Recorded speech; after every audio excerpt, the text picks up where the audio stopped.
Microsoft started in a very predictable way, started talking about Call of Duty Advanced Warfare, which was the obvious choice, bearing in mind it's been an Xbox fanboy and Xbox players game for the last generation. Yeah, it's going to be Call of Duty Xbox, and they've continued that with Call of Duty Advanced Warfare. And they started off by showing some actual gameplay, which we've not seen yet, really. So, first impressions, they've gone for this kind of grand BF4 Battlefield-esque style with the buildings kind of walking around this giant city. The characters and you're moving around and how your squad talks and stuff, it's kind of much more like a Battlefield campaign, really. They've got these Halo-inspired equipment, like jetpacks and stuff, and these kind of grenades, infrared grenades. It seems very much like a cross between Crysis and Halo. Yeah, and like a bit of Battlefield campaign. They've got these. I just saw this like big stumpy robot, like Titanfall thing. The visuals were quite dull. The actual mission was kind of... You can honestly imagine that when Titanfall was announced for the Xbox One, that Activision were crying their eyes out. Yeah. So like, we had the idea first. We've been working on it. How freaking dare you? Yeah. But yeah, it was kind of very cliche, and the sound wasn't very good. It was just... But my reaction was, WTF, this really is just not like Call of Duty at all, really. It didn't feel like a Call of Duty anymore. It might have the label, but it's pretty much like saying, "Oh yes, we're gonna create a new FIFA, but we're gonna call it Pro Evolution Soccer 15." It's like, no.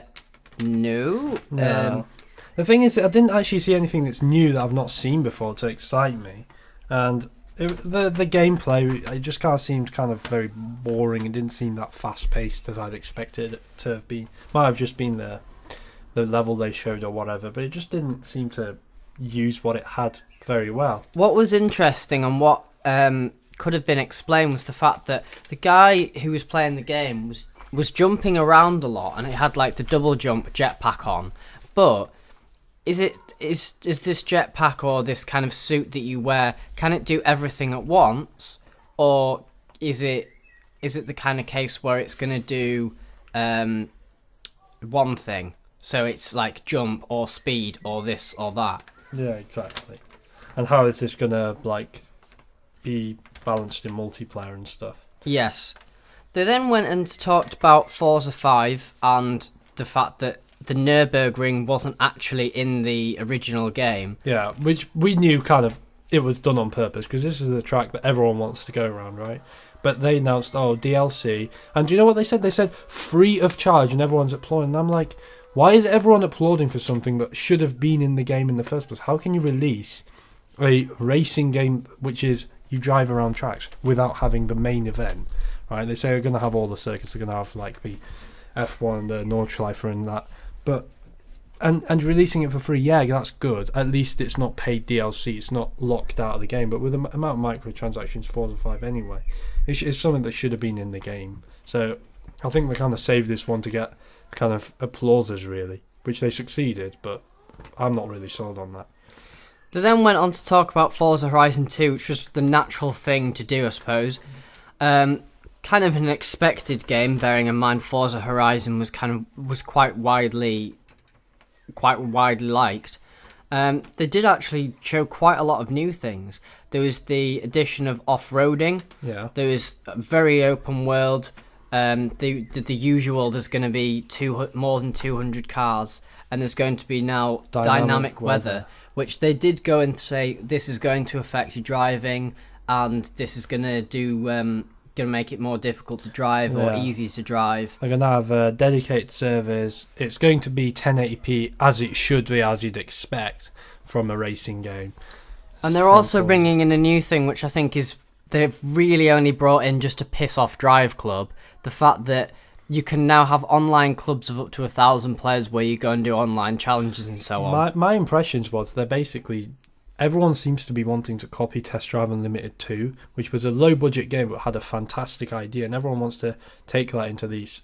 They want to make this open-world racing game. which I don't know if this is going to be it, but because it's got the backing behind it, I think it's going to really succeed. They also showed some stuff like Sunset Overdrive, which, yeah, we didn't really see much gameplay, but I wasn't too pleased about that. It was only very brief, but moving on, what was really exciting was the Dead Rising Off the Record, which was this kind of Capcom mini-game kind of thing. It was this crazy DLC for Dead Rising 3. Look, they didn't really tell us what it's going to be like, but it was just kind of a crazy mash of Capcom characters, and it had this hilarious title. The fact that it's actually, they were saying coming soon and then went, hang on a minute, no, it's available now, was very effective. Yeah, it was. So I think that'll have got some people excited for it. The disappointment of the actual thing was they did mention Halo, and they did go in to mention a new Halo collection. However, most people wanted to hear about Halo Guardians, and the only actual news we got was there's a beta coming in December, and that we saw a small trailer featuring a new guy who's apparently called Captain Block. I don't know. Either way, we didn't actually see that much, and it was very, very vague. Yeah, we don't have any clue on Halo Guardians whatsoever. But what we did see a lot of is the Master Chief Collection, which is Halo 1, 2, 3 and 4. No ODST and Reach because they didn't have Master Chief in it. But that's what we've got is this collection, and it's coming to Xbox One with like with HD and normal graphics. It's going to have like a mix and match of different game modes and maps and stuff. You're going to be able to play all the levels without having to play them in order. You can. It's going to have It's going to have achievements. It's going to have 4,000 gamer score. So you're going to have all of that. You're going to be able to replay the entire Halo experience, even if you've never played Halo before. So that might be kind of interesting to try and get some new fans for Microsoft, because they might think, well, how can I be excited for Guardians if I've not played other Halos and stuff? So that's going to be good. The promising thing is they managed to back it up very well by saying, oh, well, it's going to be in its original... It's going to be the original game, but it's going to be in 1080p, 60 frames per second. And then they showed immediately professional gamers playing Halo 2. Yeah, they showed some Halo 2, and Halo 2 kind of looked kind of great, really. It seemed... they did seem to have done some stuff with visuals and stuff, so it was good. They really seemed like they knew what fans wanted. They knew that this is what fans want. They want Halo at 60 frames a second. It's always been like at 30 frames a second in 1080p, so... This is great news, really, for fans and for newcomers alike, because they know that what Microsoft have got going for them is Halo. They did say Halo is what makes Xbox.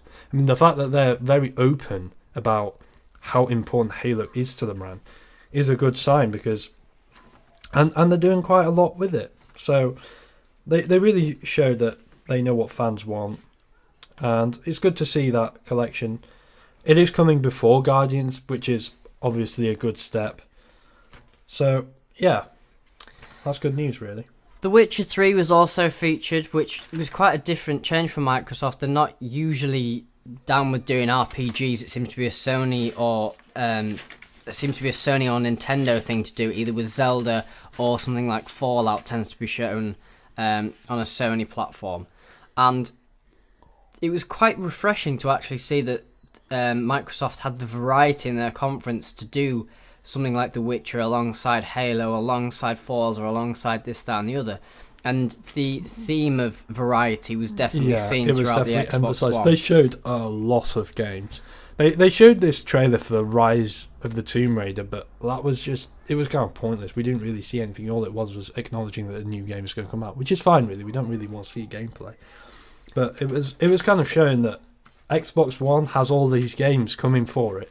They showed like the Phantom Dust, but we don't really know what that is. They didn't explain much of that. I think a lot of the stuff they were just showing that we've got the games. It's not like last year. We have got the games. Some of the stuff they had shown gameplay, some of it they didn't. But they had the variety there, that's the thing. They then showed Tom Clancy's The Division. Unfortunately, the actual gameplay that we saw seemed overly scripted. Yeah, it would have been nice to have seen a live There was demo just so rather much than a recorded talking, one. like, oh, you do this, because the gameplay looked so average, the gun mechanics, etc.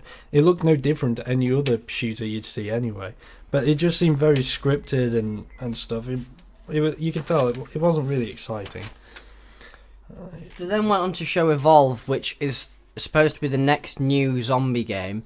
It did actually show quite a lot. 4v1 But what monster was hunting. disappointing about it is that I then watched an IGN video afterwards, which was of 4 of their team playing Evolve, and I learned so much more about the game. Yeah, because they were actually playing the game.